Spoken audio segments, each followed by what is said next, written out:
नमस्कार दोस्तों, मैं आपके सामने फिर से हाजिर हूँ मेरे YouTube चैनल ज्ञान चलते चलते के माध्यम से क्लास 12 की हिंदी की पाठ्य पुस्तक आरोह भाग 2 के गद्य खंड के चैप्टर 12 बाजार दर्शन के प्रश्नोत्तर पे चर्चा करूँगी।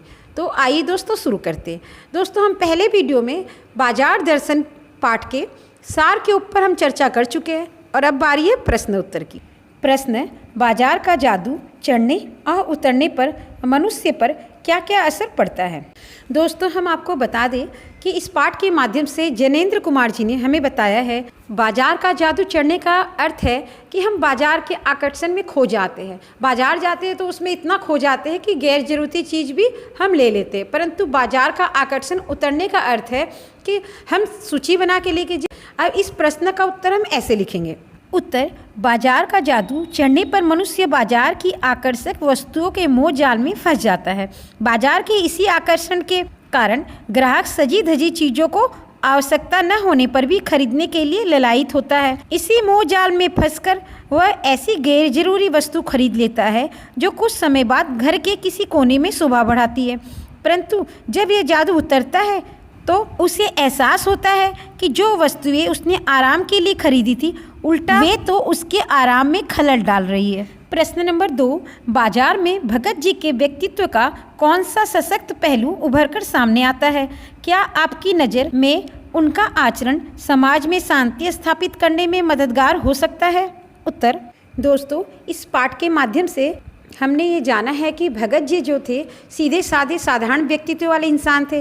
वह रोज़ 6 पैसे का ही चूरन बेचते थे, उससे ज़्यादा का उन्हें लालच भी नहीं था। जो बच जाता था वो बच्चों में बांट देते थे और उनका अपने मन पे इतना नियंत्रण था कि वो बाजार जाते थे तो कोई आकर्षण की चीज़ों में किसी आकर्षण में वो नहीं फंसते थे, वो सिर्फ अपनी ज़रूरत की चीज़ ही लेते थे। तो इसका उत्तर हम ऐसे लिखेंगे। बाजार में भगत जी के व्यक्तित्व का यह सशक्त पहलू उभर कर सामने आता है कि उन्हें अपनी आवश्यकता का भली भांति ज्ञान है। वे उतना ही कमाना चाहते हैं जितनी की उन्हें आवश्यकता है। बाजार उन्हें कभी भी आकर्षित नहीं कर पाता। वे केवल अपनी जरूरत के सामान के लिए ही बाजार का उपयोग करते हैं। वे खुली आंखें, संतुष्ट मन और मग्न भाव से बाजार जाते हैं। भगत जी जैसे व्यक्ति समाज में शांति और व्यवस्था लाते हैं, क्योंकि इस प्रकार के व्यक्तियों की दिनचर्या संतुलित होती है और ये बाजार के आकर्षण में फंसकर अधिक से अधिक वस्तुओं का संग्रह और संचय नहीं करते हैं, जिसके फलस्वरूप मनुष्य में होड़ अशांति के साथ महंगाई भी नहीं बढ़ती है, अतः समाज में भी शांति बनी हुई रहती है। प्रश्न: बाजारूपन से क्या तात्पर्य है? किस प्रकार के व्यक्ति बाजार को सार्थकता प्रदान करते हैं अथवा बाजार की सार्थकता किसमें है? उत्तर: बाजारूपन से तात्पर्य ऊपरी चमक दमक से है। जब सामान बेचने वाले बेकार की चीज़ों को आकर्षक बनाकर मन चाहे दामों में बेचने लगते हैं तब बाजार में बाजारूपन आ जाता है। इसके अलावा धन को दिखावे की वस्तु मानकर व्यर्थ में उसका दिखावा करने वाले ग्राहक भी बाजार में बाजारूपन लाने में सहायक होते हैं। जो विक्रेता ग्राहकों का शोषण नहीं करते और छल कपट से ग्राहकों को लुभाने का प्रयास नहीं करते, साथ ही जो ग्राहक अपनी आवश्यकता की चीज़ें खरीदते हैं वे बाजार को सार्थकता प्रदान करते हैं। इस प्रकार विक्रेता और ग्राहक दोनों ही बाजार को सार्थकता प्रदान करते हैं।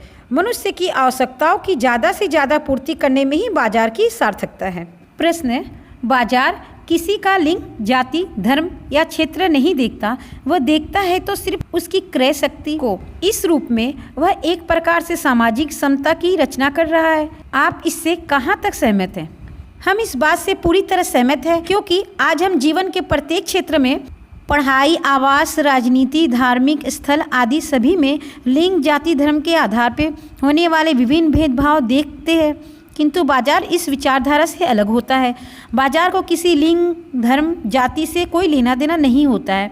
वह हर एक के लिए खुला होता है। उसके लिए तो हर कोई केवल और केवल ग्राहक है, जहां लोग आकर अपनी आवश्यकताएं पूरी करते हैं। इस प्रकार यदि हम देखें तो बाजार एक प्रकार की सामाजिक समता की रचना करता है। प्रश्न: आप अपने तथा समाज से कुछ ऐसे प्रसंग का उल्लेख करें। क नंबर: जब पैसा शक्ति के परिचायक के रूप में प्रतीत हुआ। ख नंबर: जब पैसा की शक्ति काम नहीं आई। उत्तर: जब बड़ा से बड़ा अपराधी अपने पैसे की शक्ति से निर्दोष साबित कर दिया जाता है तब हमें पैसा शक्ति के परिचायक के रूप में प्रतीत होता है। और ख नंबर: जब पैसे की शक्ति काम नहीं आई, असाध्य बीमारी के कारण मृत्यु के निकट पहुंचे हुए व्यक्ति के आगे पैसे की शक्ति काम नहीं आती है और भाग्य प्रतिकूल हो तब भी पैसा काम नहीं आता। प्रश्न, बाजार दर्शन पाठ में बाजार जाने या न जाने के संदर्भ में मन की कई स्थितियों का जिक्र आया है। आप इन स्थितियों से जुड़े अपने अनुभव का वर्णन कीजिए। का नंबर, मन खाली हो, मन खाली न हो, मन बंद हो, मन में नकार हो। उत्तर पहला है मन खाली हो। जब मैं केवल यूं ही घूमने की दृष्टि से बाजार जाती हूँ तो न चाहते हुए भी कई सारी महंगी चीज़ें घर ले आती हूँ और बाद में पता चलता है कि इन वस्तुओं की वास्तविक कीमत बहुत कम है और मैं केवल उनके आकर्षण में फंसकर इन्हें खरीद लाई। दूसरा है मन खाली न हो। एक बार मुझे बाज़ार में एक लाल रंग की साड़ी खरीदनी थी तो मैं सीधे साड़ी की दुकान पर पहुंची। उस दुकान में अन्य कई तरह के परिधान मुझे आकर्षित कर रहे थे, परंतु मेरा विचार पक्का होने के कारण मैं सीधे साड़ी वाले काउंटर में पहुंची और अपनी मनपसंद साड़ी खरीदकर बाहर आ गई। कभी कभी जब मन बड़ा उदास होता है तब बाजार की रंग बिरंगी वस्तुएं भी मुझे आकर्षित नहीं करती है। मैं बिना कुछ लिए यूं ही घर चली आती हूँ। बहुत बार ऐसा लगता है कि हम बाजार जाते पर कुछ अच्छा नहीं लगता हमें, क्योंकि हमारा मन शांत नहीं होता है या मन में कुछ भी भाता नहीं है, चाहे वो कितनी भी अच्छी चीज़ हो हमें अच्छा नहीं लगता है तो हम बिना कुछ लिए ही बाजार से आ जाते हैं। मन में नकार हो। एक बार मेरे पड़ोसी ने मुझे चाइनीज वस्तुओं के बारे में कुछ इस तरह समझाया कि मेरे मन में उन वस्तुओं के प्रति एक प्रकार की नकारात्मकता आ गई। मुझे बाजार में उपलब्ध सभी चाइनीज वस्तुओं में कोई न कोई कमी दिखाई देने लगी। मुझे लगा जैसे ये सारी वस्तुएं अपने मापदंडों पर खरी नहीं है। प्रश्न, बाजार दर्शन पाठ में किस प्रकार के ग्राहकों की बात हुई है? आप स्वयं को किस श्रेणी का ग्राहक मानते हैं? उत्तर, बाजार दर्शन पाठ में कई प्रकार के ग्राहकों की चर्चा की गई है जो निम्नलिखित हैं। खाली मन और खाली जेब वाले ग्राहक, भरे मन और भरी जेब वाले ग्राहक, परचेजिंग पावर का प्रदर्शन करने वाले ग्राहक, बाजारूपन बढ़ाने वाले ग्राहक, अव्ययी ग्राहक, भरे मन वाले ग्राहक, मितव्ययी और संयमी ग्राहक। मैं अपने आप को भरे मन वाला ग्राहक समझती हूँ क्योंकि मैं आवश्यकता अनुसार ही बाजार का रुख करती हूँ और जो मेरे लिए ज़रूरी वस्तु है वे ही खरीदती हूँ। प्रश्न, आप बाजार की भिन्न भिन्न प्रकार की संस्कृति से अवश्य परिचित होंगे। मॉल की संस्कृति और सामान्य बाजार और हाट की संस्कृति में आप क्या अंतर पाते हैं? परचेजिंग पावर आपको किस तरह के बाजार में नज़र आती है? उत्तर, दोस्तों यहाँ पूछा गया है कि मॉल, सामान्य बाजार और हाट में कैसा माहौल रहता है, तो हम इसको ऐसे लिखेंगे। आइए पहले देखते हैं मॉल की संस्कृति। मॉल की संस्कृति में हमें एक ही छत के नीचे तरह तरह के सामान मिलते हैं। यहाँ का आकर्षण ग्राहकों को सामान खरीदने को मजबूर कर देता है। इस प्रकार के बाज़ारों के ग्राहक उच्च और उच्च मध्य वर्ग से संबंधित होते हैं। सामान्य बाजार से लोगों की आवश्यकता अनुसार चीज़ें होती है। यहाँ के आकर्षण बाजार की तरह ही होते हैं। इस प्रकार के बाजारों के ग्राहक मध्य वर्ग से संबंधित होते हैं। हाट की संस्कृति के बाजार एकदम सीधे और सरल होते हैं। इस प्रकार के बाजारों में ज़्यादातर ग्रामीण तरह के लोग ग्राहक होते हैं। इस प्रकार के बाजारों में दिखावा नहीं होता है। परचेजिंग पावर हमें मॉल संस्कृति में ही दिखाई देता है क्योंकि एक तो उसके ग्राहक उच्च वर्ग से संबंधित होते हैं और मॉल संस्कृति वस्तुओं का कुछ इस तरह से आकर्षण के साथ पेश किया जाता है कि ग्राहक उसके मोह में फंसकर खरीदने के लिए मजबूर हो जाते हैं। प्रश्न, लेखक ने पाठ में संकेत किया है कि कभी कभी बाजार में आवश्यकता ही शोषण का रूप धारण कर लेती है। क्या आप इस विचार से सहमत हैं? तर्क सहित उत्तर दीजिए। उत्तर, हम इस बात से पूरी तरह सहमत हैं। दुकानदार कभी कभी ग्राहक की आवश्यकता का भरपूर शोषण करते हैं। जैसे कभी हमें जीवन उपयोगी वस्तु चीनी, गैस, प्याज, टमाटर आदि की कमी हो जाती है। उस समय दुकानदार मन चाहे दामों में इन चीज़ों की बिक्री करते हैं। ग्राहक भी अपनी दैनिक आवश्यकता के कारण सब कुछ जानते हुए भी बाजार के शोषण का शिकार बन जाता है। प्रश्न, स्त्री माया न जोड़े, यहाँ माया शब्द किस और संकेत कर रहा है? स्त्रियों द्वारा माया जोड़ना प्रकृति प्रदत्त नहीं बल्कि परिस्थितिवश है। वे कौन सी परिस्थितियाँ हैं जो स्त्री को माया जोड़ने के लिए विवश कर देती है? उत्तर, यहाँ पर माया शब्द धन संपत्ति की ओर संकेत करता है। आमतौर पर स्त्रियाँ माया जोड़ती देखी जाती है, परंतु उनका माया जोड़ने के पीछे अनेक कारण होते हैं, जैसे एक स्त्री के सामने घर परिवार का सुचारू रूप से चलाने की, बच्चों की शिक्षा दीक्षा की, असमय आने वाले संकट की, संतान के विवाह की, रिश्ते नातों को निभाने की जिम्मेदारियां आदि अनेक परिस्थितियां आती है जिनके कारण वे माया जोड़ती है। प्रश्न है, विभिन्न परिस्थितियों में भाषा का प्रयोग भी अपना रूप बदलता रहता है। कभी औपचारिक रूप में आती है तो कभी अनौपचारिक रूप में। पाठ में से दोनों प्रकार के 3-3 उदाहरण छांट कर लिखिए। उत्तर, औपचारिक भाषा का उदाहरण है, पैसा पावर है, बाजार में एक जादू है, एक बार की बात कहता हूँ। पर अनौपचारिक भाषा ये है कि बाजार है कि शैतान का जाल, उस महिमा का मैं कायल हूँ, अर्थात बाजार की चमक धमक का। पैसा उससे आगे होकर भीख मांगता है। प्रश्न है, पाठ में अनेक वाक्य ऐसे हैं जहाँ लेखक अपनी बात कहता है, कुछ वाक्य ऐसे हैं जहाँ वह पाठक वर्ग को संबोधित करता है। सीधे तौर पर पाठक को संबोधित करने वाले 5 वाक्यों को छांटिए और सोचिए कि ऐसे संबोधन पाठक से रचना पढ़वा लेने में मददगार होते हैं। उत्तर, पानी भीतर हो लू का लूपन व्यर्थ हो जाता है। अर्थात दोस्तों, अगर कोई पानी पी के जाए तो उसको लू नहीं लगती है, वैसे ही लू में जाना तो पानी पीकर जाना।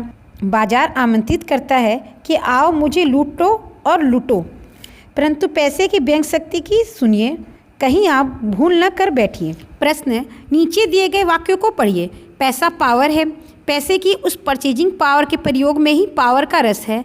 मित्र ने सामने मनी बैग फैला दिया, पेशगी ऑर्डर कोई नहीं लेते। ऊपर दिए गए इन वाक्यों की रचना तो हिंदी भाषा की है, लेकिन वाक्यों में एकाध शब्द अंग्रेजी भाषा के आए हैं। इस तरह के प्रयोग को कोड मिक्सिंग कहते हैं। एक भाषा के शब्दों के साथ दूसरी भाषा के शब्दों का मेलजोल।